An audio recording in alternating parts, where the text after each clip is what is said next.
Hello. That was sheepish. It was meant to be sheepish, but not that sheepish. Hello. You alright? Good? Awesome. Yeah. Now, this is actually like the hardest bit, the starting the gig. Like once you're into it, you're fine because you can kind of forget where you are and just keep talking, but like that beginning bit's quite scary.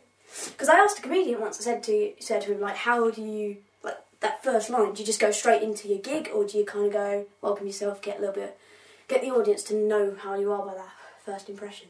And he was like, yeah, because first he went kind of in this arrogant sort of way. He was a bit of a dick to you. He went, oh yeah, first impressions are everything. Like when I go on stage, I'm like really confident. I like to be really confident. I think the best thing to do is just be like, yeah, hello Sheffield, and then they think you're going to be brilliant, and they're going to believe you're going to be brilliant, and then you know, and then you can carry on with your gig. I was like, okay, thank you, sir, thank you, and he went away.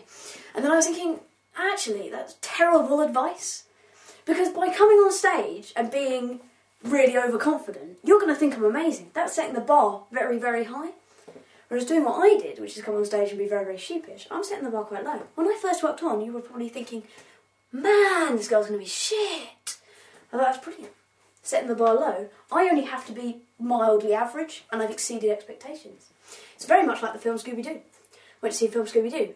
Everyone thought it was going to be shit. I thought it was going to be shit. Went to see it. It wasn't as shit as I thought it was going to be. I was actually impressed. Until I saw it again and then realised that, actually, no, it was shit, but just not as shit as I thought it was going to be. So this is my plan, really. I only have to be that good to impress. If I set the bar up here, I have to be fucking amazing. So I don't have to work as hard. I'm very good at being lazy.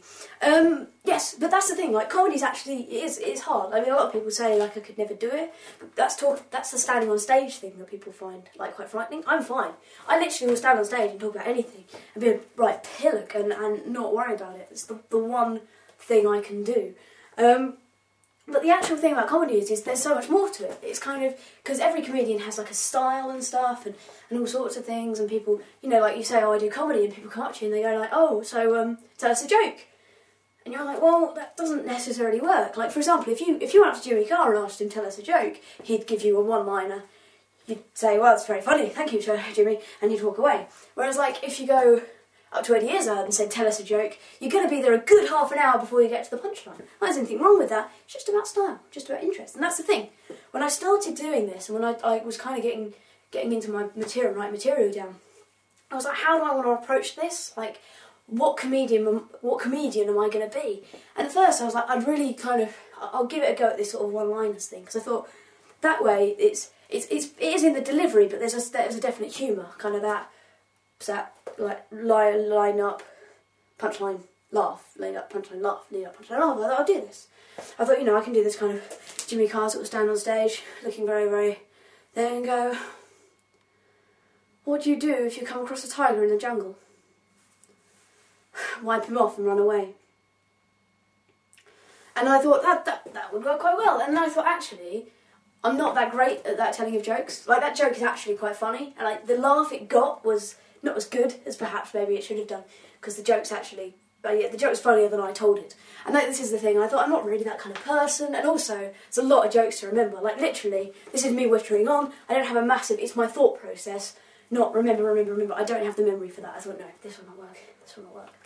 So I thought, okay, well, next step, I could do a Jack D. I'll be like really grumpy and misanthropic. I'll like go like, oh, isn't life shit?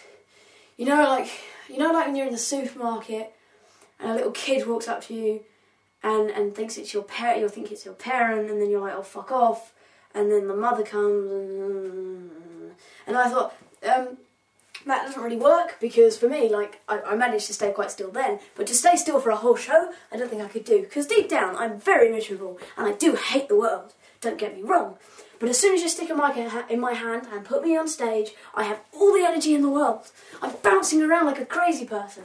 And that kind of misanthropic, I hate life, I hate the world, don't you hate the world, doesn't work if you're that excitable. It's like, you kind of, I'm just going to leave a perplexed audience going kind of like, your words contradict your movements, I do not understand, I do not understand, I do not understand. So I thought, no, this is not for me.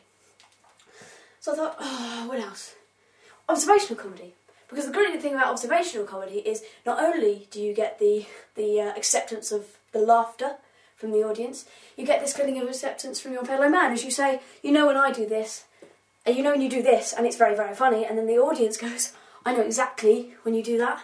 That is very funny, and you get this kind of bond with your audience. And I thought, that'd be a good feeling, like I'd love to feel accepted. I've never felt accepted before. I got very excited. So I tried it out with a friend. I went, hey, you know when you're like, you know when you're walking down the road and like people are looking at you funny, and you're thinking, why are you looking at me funny? And then you realise it's because you're talking out loud when you thought it was all in your mind. And then my friend went, no, I don't know that. Joe, you're a little bit mental. And walked away. I was like, alright, okay. So apparently I'm clinically insane, and therefore that's probably not the best way to go. So I thought, okay, well, I know what I'll do. I'll do like random comedy, because I'm quite random. I'm quite excitable, quite random. This will work. I'll do a kind of a thing, and I'll be like, oh, the other day I was walking down the road wearing my hat made of cheese, and I saw a little dog sitting in the road, and the dog was looking up at me all confused because of my hat made of cheese, and he was so shocked he turned up into a pineapple. It was very strange, but not as strange as the time I saw that cat eating a salami with a paintbrush.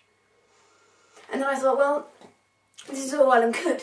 I can be random, but there's a fine line between funny random and insanity. And I thought either I'm going to get a very good laugh or I'm going to be sectioned, and that was not a risk I was willing to take. So I thought, okay, where am I now? I'm 6 minutes into a gig, and I haven't really done anything. And so this is where my set ends. Thank you, people, for listening. It's been a real pleasure performing to you today. I hope you have an awesome time. I didn't take up too much of your time. Enjoy your drinks, and a good night.